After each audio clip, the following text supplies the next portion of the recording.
It is a pleasure and privilege to moderate this session with you. Before we begin, I would like to thank the Shri College of Commerce and the organizing team to provide me this opportunity to be a part of this year's Business Conclave. Today's topic is decision-making in uncertain times. And I can think of no better person than Mr. Sanjeev Sanyal to address this topic, as he has been closely involved with the ins and outs of policymaking over the past many years and during one of the most challenging years in India's economic history. In my view, the government has so far done a remarkable job of steering the economy through these difficult and uncertain times. Sure, there have been some flip-flops along the way, but the government has responded proactively and in a timely manner. I look forward to your insights, Mr. Sanyal, on what goes on behind the scenes in arriving at some of these complex and difficult decisions, which have significantly profound implications for all of us. So let's get started. So my first question to you is with regards to the decision of the imposition of the lockdown last year. When the authorities knew little about the virus, government's quick decision to impose a complete lockdown was the key to saving many lives. What sort of an economic cost-benefit analysis was done at that stage, if any? And how do you see the situation evolving today when the country is once again facing an exponential growth in active virus cases? Do you think the way forward is another lockdown, or the government is likely to focus on speeding up its vaccination drive?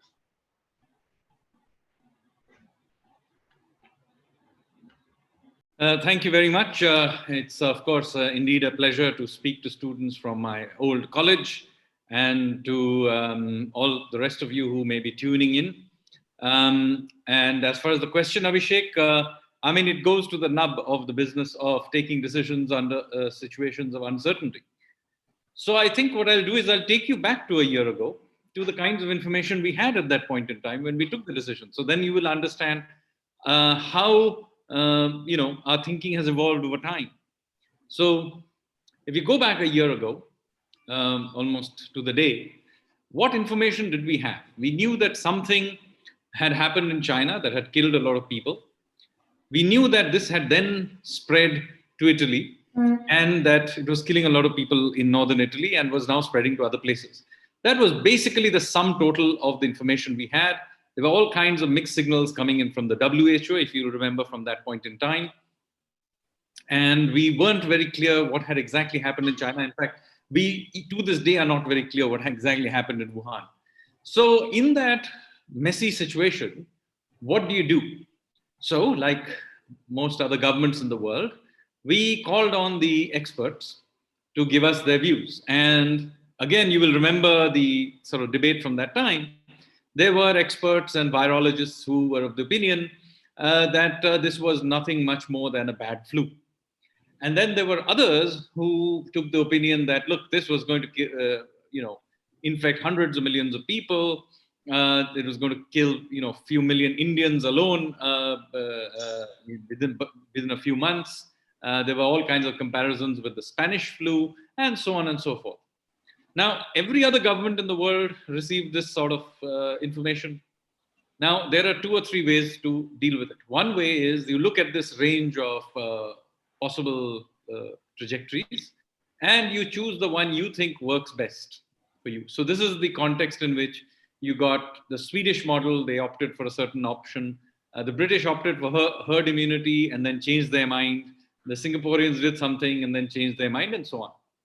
Now, here in India, we knew something, the following things. First, with 1.35 billion people, once you took whatever strategy you took, you couldn't change path. So this is one major constraint that we had here.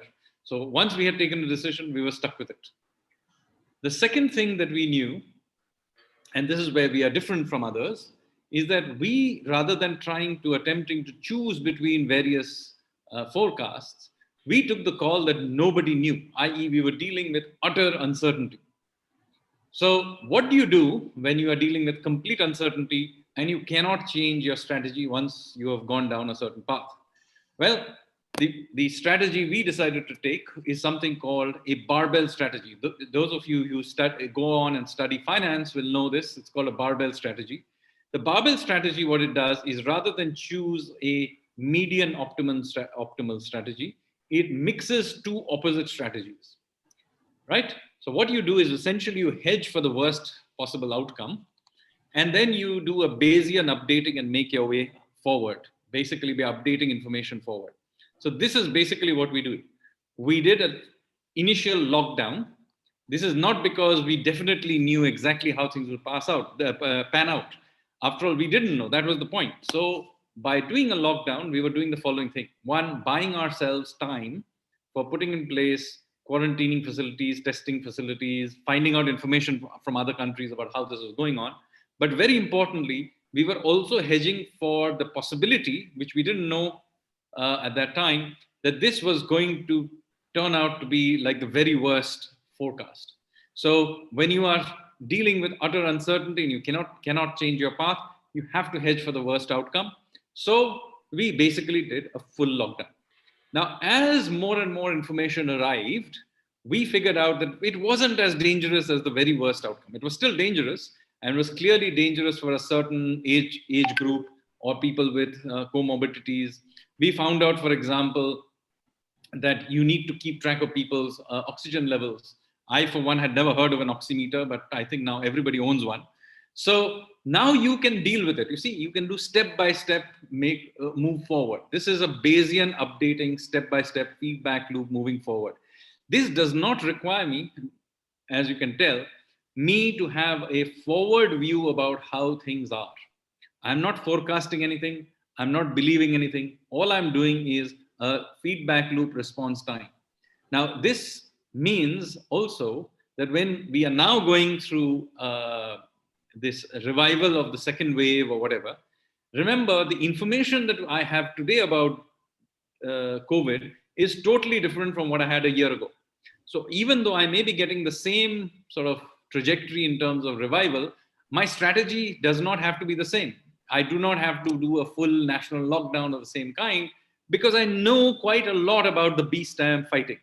So now I can do a much more targeted approach, like, for example, a localized shutdown, speed up the vaccination process, or maybe some other new technology will appear. Whatever it is, the point is, I now have the ability to deal with it in a different way than I could have a year ago. So exactly the same situation would lead to different decisions if the level of information available is different.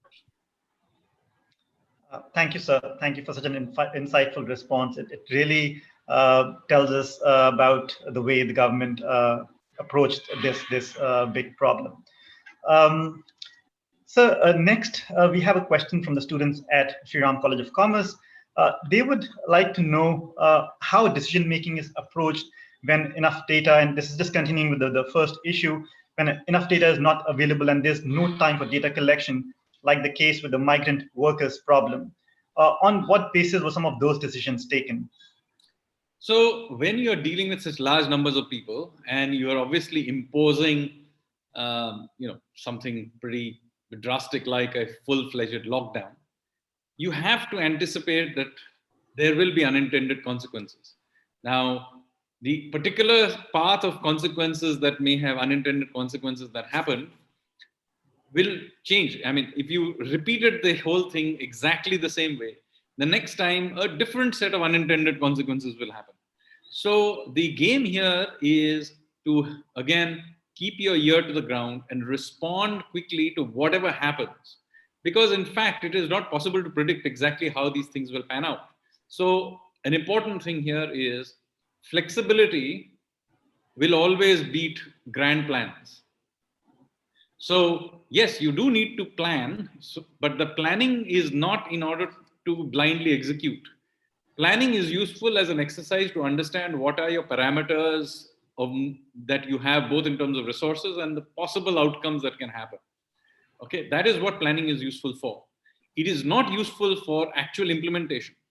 Anybody, by the way, who has dealt with, say, setting up a startup or and runs a company, The startup will start up with a certain business plan, but I can assure you there is no business in the world that has ever followed a business plan and become big. It is almost about responding to new things as they emerged. The same thing is true of warfare. There's a very famous statement by one of the great Prussian generals, von Moltke, the senior. Is one of the greatest generals of all time, but certainly of the 19th century. And he said that all plans are great until the first contact with the enemy. So dealing with unintended consequences of, particularly when you're doing something quite drastic, is a very large part of the game. You should almost expect something will happen. People will say, oh, this is obvious, this should happen. Nothing is obvious when you are dealing with the kinds of things that I'm dealing with and then the scales you're dealing with. You should expect things that will pop up. And many of the things will be completely unpredictable. It is quite possible if you repeat this experiment, you'll get a completely different set of things going wrong the next time.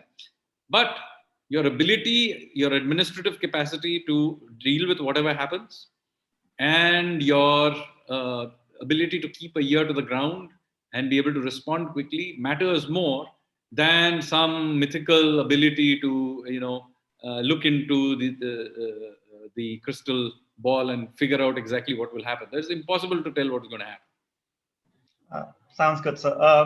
Sir, it was actually quite remarkable the way the government did respond to that situation at the time in terms of be it expanding the Mahatma Gandhi Rural Employment Guarantee Program or doing the insurance for the daily workers and expanding the food guarantee program. So also it came up with the one nation, one ration card, I think, which really made a big difference to these workers who did not have a fixed place of home at that point in time.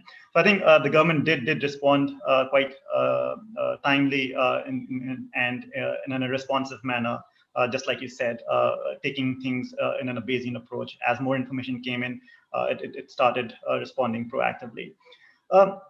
So next, let's move on to the union budget. I think this is something that will be very close to you as well. The expansionary budget this year, sir, was a pleasant surprise for all economists, and it far exceeded my own expectations as well. A cherry on the cake this year was a shift in the expenditure composition to increased government investment. But sir, many economists, including us, we had been advocating for a fiscal boost to counter the slowdown even prior to the pandemic. However, possible explanations such as a fear of a ratings downgrade or a rising sovereign yields had likely held back the government in prior years. So what do you think really changed this time, and how important was it to have a supportive leadership at the Reserve Bank of India? I mean, it's always important to have supported leadership at the Reserve Bank of India, and many of those who have been governors in the Reserve Bank over the years have worked in the finance ministry for years before going there. So, I have personally worked with Governor Shaktikant Das when I first came here to Ministry of Finance. So, we have a working relationship, and obviously there's a lot of give and take. But I think your main question is really about why is it that we went for this particular supportive fiscal approach? Again, I think what you need to do is to understand the same barbell approach through the whole cycle. So if you go back again to last April, obviously, when we did this lockdown, we were more than aware that this is a shock to the economy. We are under no illusion that, we were enjoying doing it.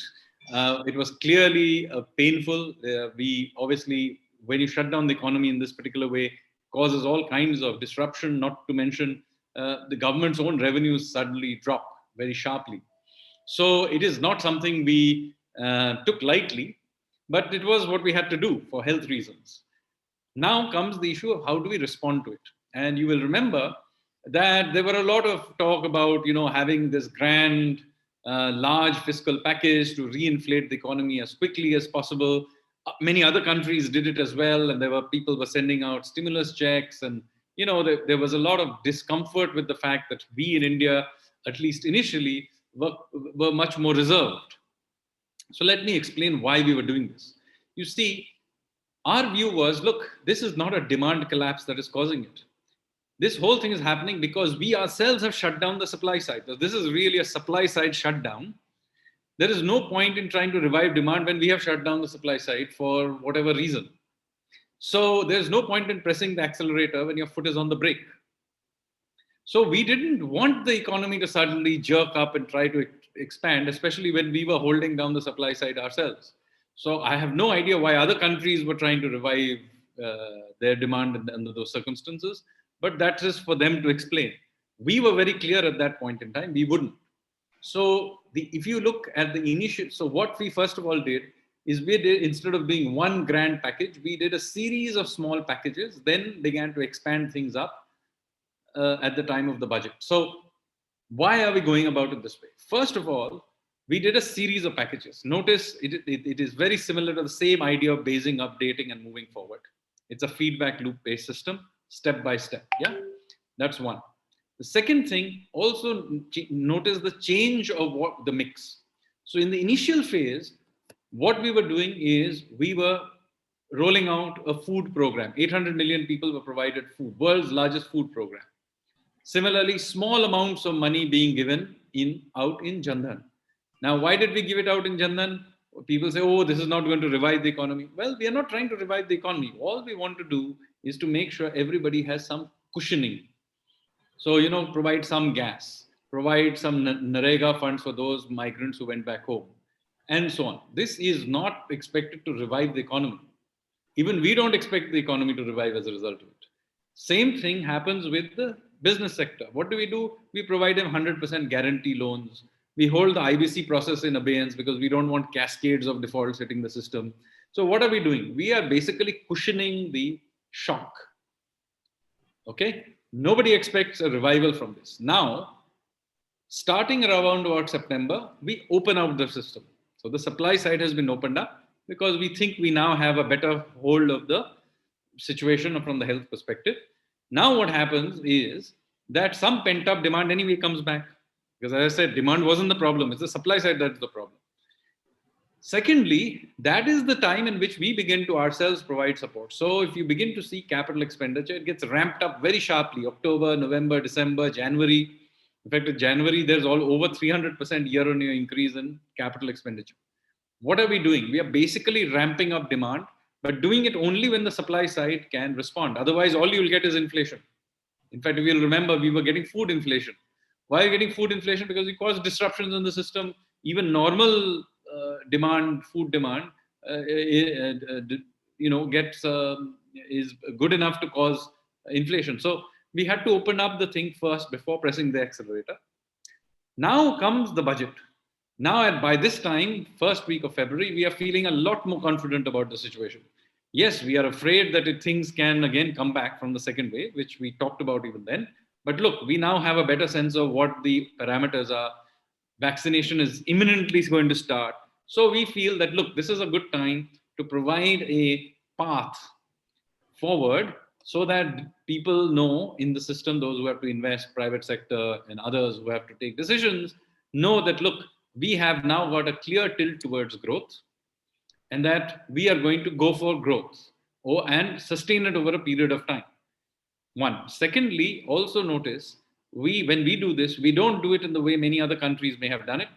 That depends on their circumstances, but there was a lot of talk of trying to revive demand through stimulus checks. We have opted instead to go for using capital expenditure as the way of doing it. Why did we do this? First of all, because stimulus checks are inefficient. When there is a lot of stress in the system, if you give out money, people are likely to save it rather than spend it. And so you won't get your, second order, third order impact of demand revival. So you'll use up all your fiscal ammunition and get very little output, which is basically many countries in the world are going to discover this or have already discovered this. Even in the small amounts of Jan Dhan money that we had given out, we discovered that relatively little of it actually got spent because people are stressed. So they will save. So under those circumstances, the government has to stand up and spend the money. And that's what we are doing. But we are spending it through capital expenditure. because that will leave behind assets for future generations who will, after all, also inherit the debts. So if they're going to inherit the debts, you should create assets for them to also inherit so that they are balanced. Otherwise, they will have debts and no assets, and it'll be an unfair cross-generational transfer. So we have also consequently opted for this very capital expenditure kind of option in order to build back demand. Sure. Thank you, sir. Just for our students, I'd just like to highlight over here that in India, there have been studies which show that the multiplier effect of capital spending is roughly 2 to 3 times. It's roughly 2 to 3x, and especially in a downturn, capital investments are much more significantly important in reviving growth. So with that, there have also been a lot of new policy initiatives undertaken by the government over the course of the last year. One particular thing that stands out is these new production-linked incentives, which in my view are a complete game changer for encouraging manufacturing in India. This is probably the first time that the government is offering cash subsidies to firms to offset the higher cost of production in India. So can you provide or give us some further insights for the audience on how long this policy has been in the making? What have been the key roadblocks the government had to overcome in this decision making? And how do you see India's manufacturing sector evolving over the next 5 to 10-year horizon? So the first thing to understand is that PLI scheme is just one part of a wider bouquet of things we are doing. So you have to understand firstly what we are trying to do more widely.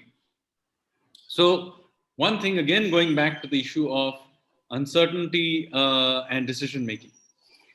See, whatever happens, remember that the post-COVID world is not a reinflation of the pre-COVID world. This post-COVID world will have all kinds of new things happening in it. It'll have its own geopolitics, its own technologies, consumer behavior, supply chains, politics, domestically, and 500 other things that will all interact with each other in ways I have no way of predicting, right? So what do we do for this new world? So one of the things you do is to firstly ease up factor markets so that they are flexible. So this is the context in which we have done a lot of supply side measures. Again, notice that this is very different from what many other countries have been doing. See, when we were doing all these supply side measures last year, we were questioned, why are you doing supply side measures in the middle of this crisis? These are long-term measures. You should do these reforms at some other time. Why were we doing it? We were doing it because our view is that the most important way to deal with uncertain, changing, post-COVID world is to have a flexible economy that can deal with whatever happens. So this is the context in which, look at the reforms we have been doing. We introduced labor reforms, right? These reforms, incidentally, were being debated when I was in Shri College 30 years ago. They got done. Why? Because we want our labor force to be able to move around as flexibly as possible. So 44 complicated laws have been now made into 4 codes. It may not be perfect, but it's a dramatic improvement from whatever used to exist before. Same thing we did with all kinds of things. For example, the geospatial sector, the mapping cartography sector has been opened up, and the monopoly of the Survey of India has been taken away. Same thing we have done. All kinds of outdated telecom regulations were there on the BPO ITES sector. Again, removed. Why? What are we basically doing? We are basically trying to make things as flexible as possible so that the Indian factor markets can deal with it as flexibly as possible. This is again the context in which you need to see privatization. Right? What are we doing? We basically, factors of production are being put back into place so that they can reallocate themselves to the new environment. Now, we also recognize, in addition to all of just simply freeing things up, that you also need to do other things in order to provide clustering. So even if you had complete free systems, obviously that's good because it's flexible, but clustering of things may not happen even then. So you then have to provide either in certain areas some protection. So that's the Atmanirbhar Bharat part.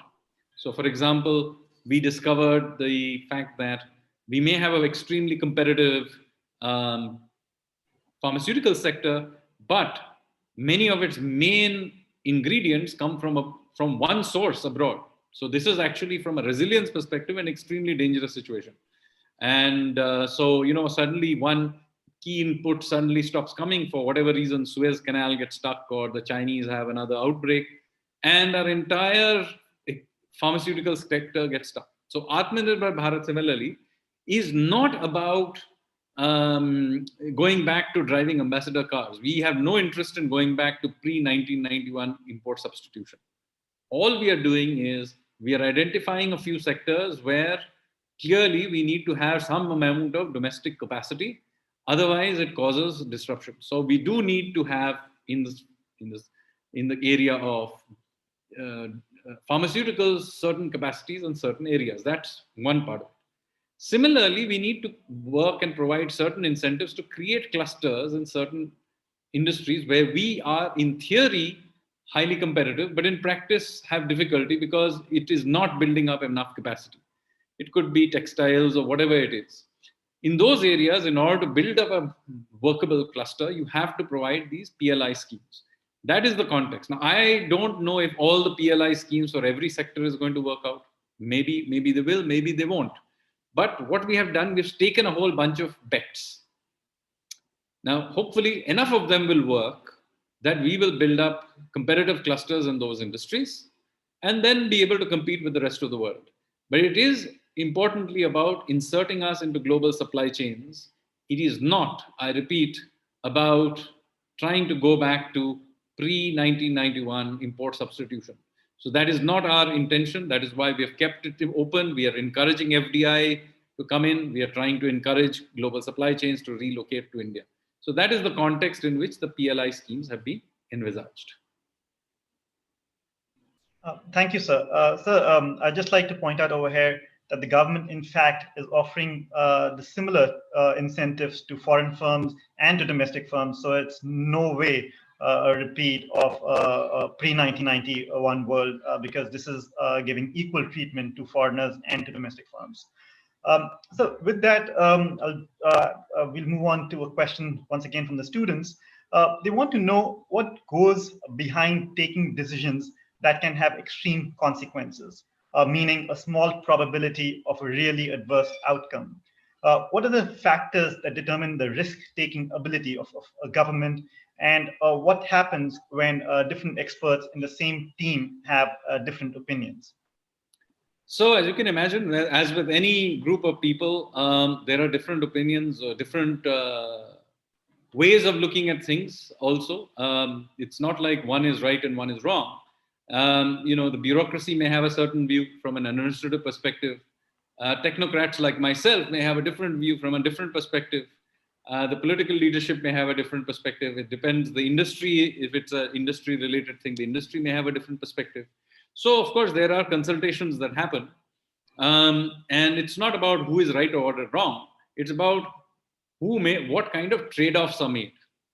And in the end, an educated trade-off has to be made. And sometimes they'll go wrong. You have to be willing to one thing is not to take any decision, but if you're going to take a decision, you have to be willing to accept that some part of it will go wrong, or you will have to revise it in some fashion. And I think you can't have an ego about this, because,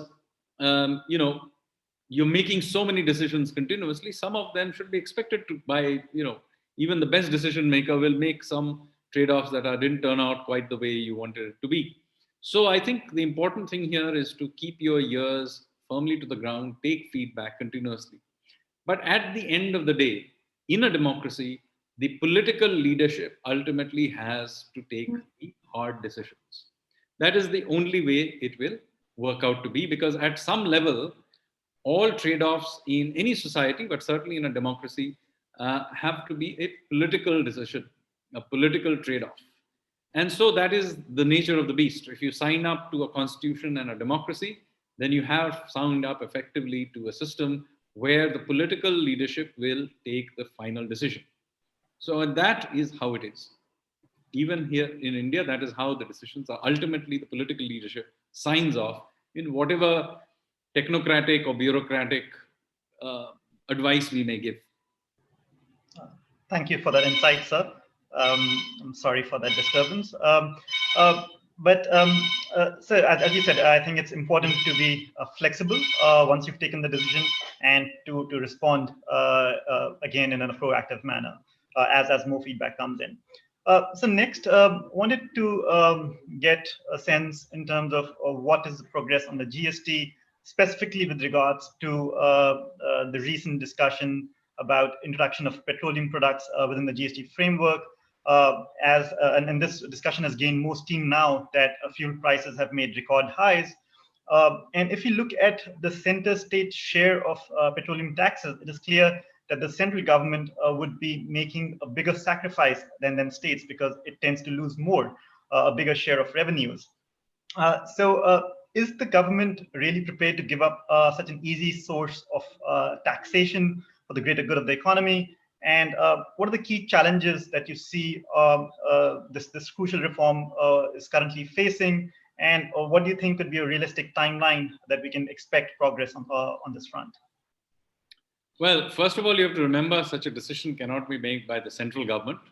The GST Council, in which the central government is a partner, is what takes. But remember, the states are, have the majority stake, so to speak, in these sorts of decisions, and the GST Council is effectively the place that these discussions happen. They have obviously pros and cons, but it is not like it is something that unilaterally the central government can even think of introducing. So remember that as a caveat first. Now, as far as the GST is concerned, the GST is a huge reform, in that for the first time, India is now a unified market. And for all the difficulties there may have been in the initial introduction, I think even the biggest critic will accept now that it is a system that broadly works. It may not be perfect, but it broadly works. And importantly, it's a huge improvement on whatever system used to exist before. Now, this does not mean that we can't improve on this. And those listening in, students, I'm sure, when they are running the government of India in 25, 30 years from now, they will be using some variation of this same GST system. So hopefully they will have improved it a lot from what we have left them.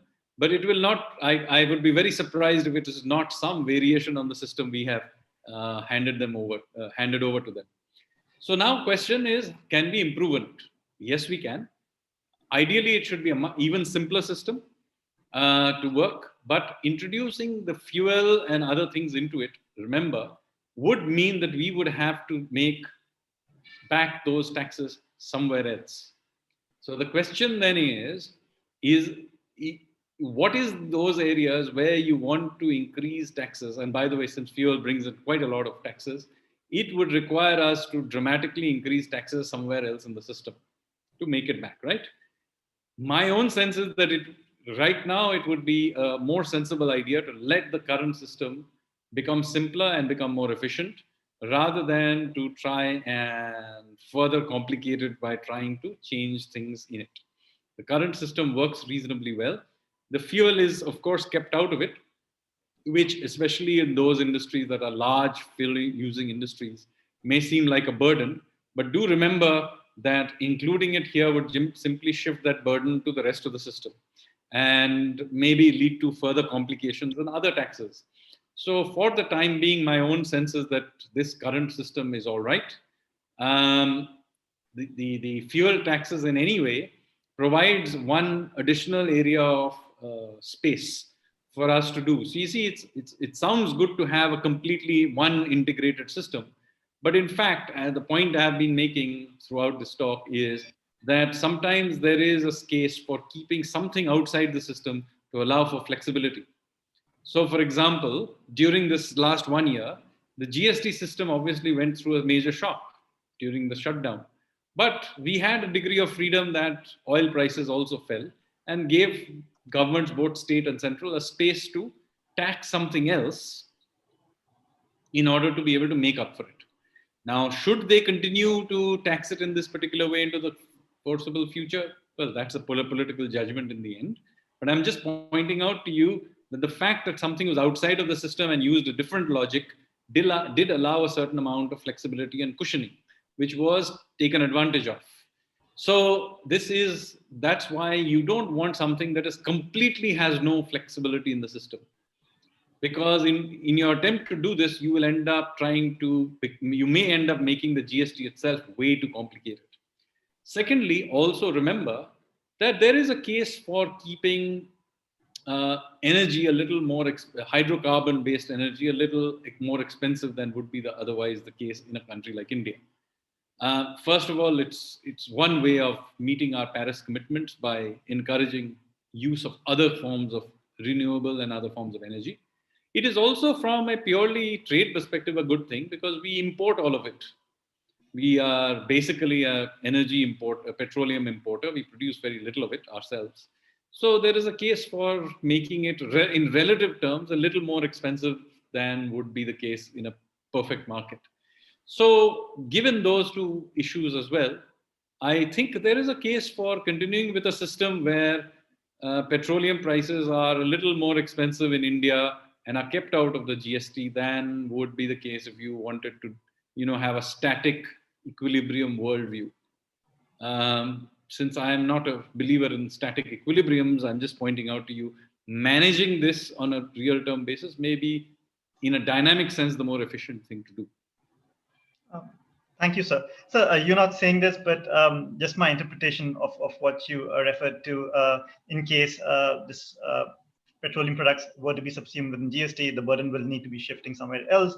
So maybe we can take this to mean that once the growth revives, there's buoyancy in tax collections, maybe that might be a better time to consider the inclusion of petroleum products within GST, because somewhere the government needs to collect its taxes. So moving on, the next one is more in the form of a recommendation rather than a question, and I'll be happy to have your comments on that, if any. The government is currently reviewing the inflation target for the central bank. While some in the government have advocated for a more liberal inflation target to allow for a stronger recovery, the Reserve Bank of India has given a clear preference for retaining the inflation target in order to keep inflationary expectations anchored. So in my view, both of these objectives could be attained if, let's say, the government were to revise up the inflation target by 1 percentage point for the next 1 year, or let's say until the duration of the pandemic. And beyond that, the government could revert back to RBI's current inflation target of 4%, because that would also help anchor inflation expectations. So just would like to get your comments on that sort of a framework if the government were to decide something like this. So I think the important thing here is to judge the inflation targeting framework for what it was set up to do, and did it manage to achieve those ends or not. Now, remember that before we had an inflation targeting system, India was not a high inflation country in the Latin American sense, but we were a country that had inflation basically running in the 8% to 12% range, with occasionally it's spiking higher, but basically in this 8 to 12% range country. And the idea was to bring that down to the 2 to 6% range. Now, did the inflation targeting framework achieve this end? Yes, it did, because inflation has indeed, the average inflation since we introduced this has indeed come down. We have by and large been in this 2 to 6% range, with occasionally hitting the edges, but not really violating it with any period of time, prolonged period of time. So I think in that sense, this has worked. There are economists like Surjit Bhalla, for example, who would argue that we were helped by the fact that global inflation also declined, and maybe this would have happened even if we didn't have this target. Maybe that is the case or not. But the fact of the matter is we introduced this target, and the evidence is that we managed to stay within the target. Is there a price we paid for it? Well, we did pay some price for it, in that, at least in my view, we kept monetary policy perhaps a bit too tight during the phase 2016 to 2019. But anyway, we did manage to achieve the ends that it wanted, which was to lower inflation and inflationary targets. So in my own view, the inflation target has achieved its end. It has anchored our inflations lower. And the point of the matter is, this is now the time to enjoy the benefits. Why let it out of the bag again?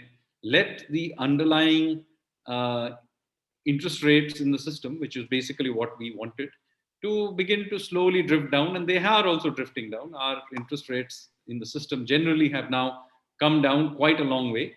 Maybe not as much as inflation, but they are drifting down slowly but steadily, taking, and again, benefiting from lower global interest rates, but also benefiting from the fact that our own inflation rates have been targeted. We are also have an exchange rate now which is under pressure to appreciate, if anything. Again, something quite unique in our history, that if we allowed it, our exchange rate right now would bounce back. Difficult to tell where it will go, but we have held it where it is right now by accumulating huge amounts of reserves, so much so that we are now a net creditor country. And if we get out of the way, the rupee would perhaps bounce up to somewhere in the 65 range. So again, as I said, the targeting system has worked for what it was set up to do. I think there is still a case for maintaining that target. But yes, I mean, I would personally prefer the monetary authorities.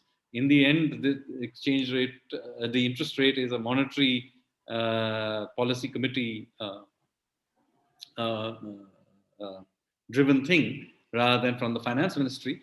But I would argue that the framework itself has done what it was set up to do.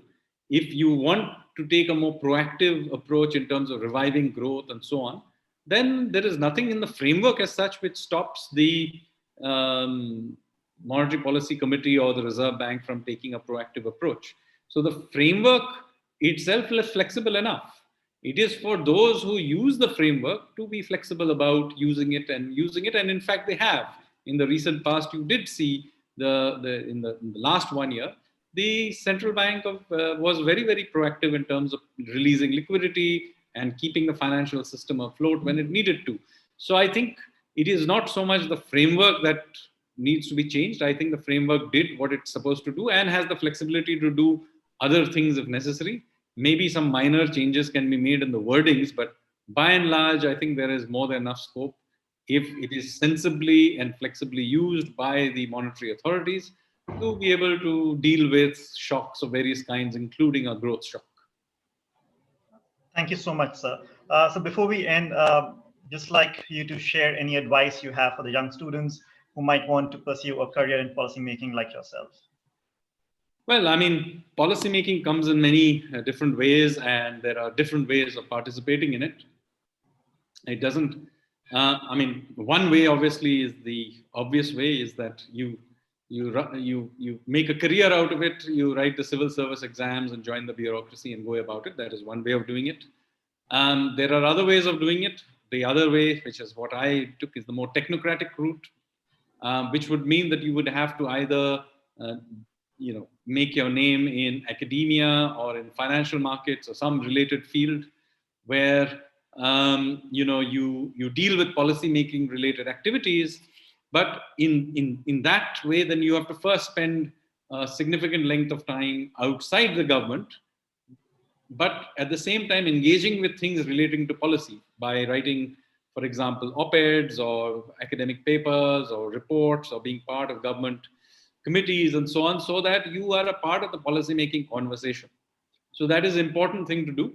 That is another path which, as I said, I partook.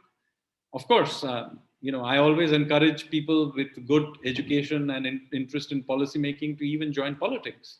As I said, there are many areas where ultimately the political leadership is the one that has to pull the trigger, and they are very much an important part of the policy making framework.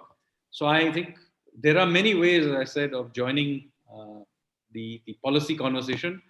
You can also join it in the way you have joined it, is through the media. I mean, media is an important part of the conversation in amplifying various views and participating directly.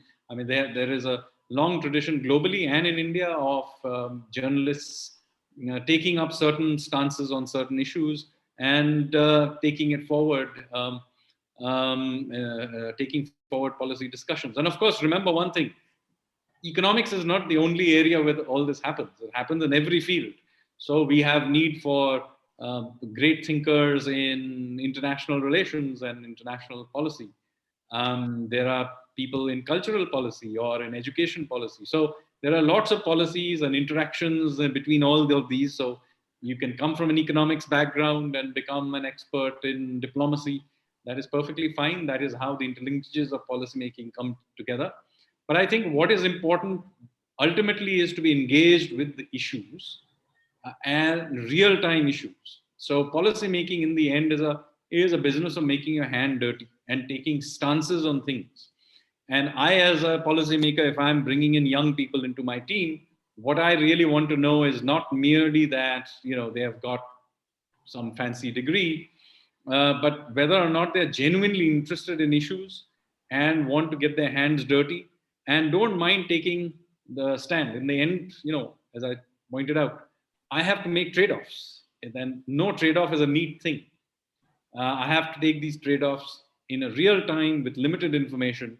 So it requires a certain amount of passion about the subject, whatever it is that you happen to want to engage in. You have to have both a passion about the subject, but at the same time not become a unidimensional activist. If you become a unidimensional activist, you're actually not very useful as a policymaker because you have a unidimensional view. The whole point is about trade-offs. And are you able to understand the different aspects of a certain issue and the conflicts that you have to deal with and be able to take a judgment one way or the other while recognizing that you're making the trade-off against something. Sometimes, very often, something that you may be yourself very passionate about. So that is why there is a difference between engagement with policy and unidimensional activism, which is not very useful, frankly. As a policymaker, it's not very useful. It may be useful in the NGO space or activist space, but it's not ultimately useful in the policymaking space because policymaking is ultimately about being able to take a multidimensional view of things and then make trade-offs of various kinds. So that is what ultimately I would like to see the next generation really take up issues from multidimensional, be able to debate these issues in a free, open way, be able to take in views from people you may otherwise not agree with, but they may have a certain view. You have to take it into account into your trade-offs. So that is, I think, what really is needed. And as I said, there are many ways of engaging with it, from taking your UPSC exams to making a name for yourself in either academia or in policy-related fields like finance or in whatever makes. I mean, even writing a regular column on a certain issue over years is a useful addition to the conversation. Thank you, sir. It was a pleasure speaking with you. And thank you for such a great session, and hope to see you in person next time. Thank you. Hope to do it in person, definitely.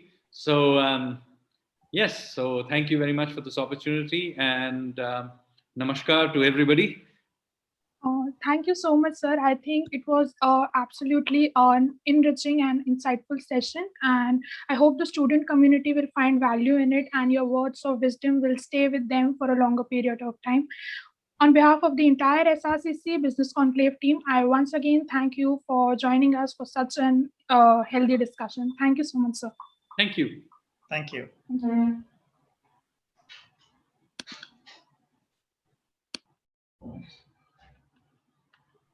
So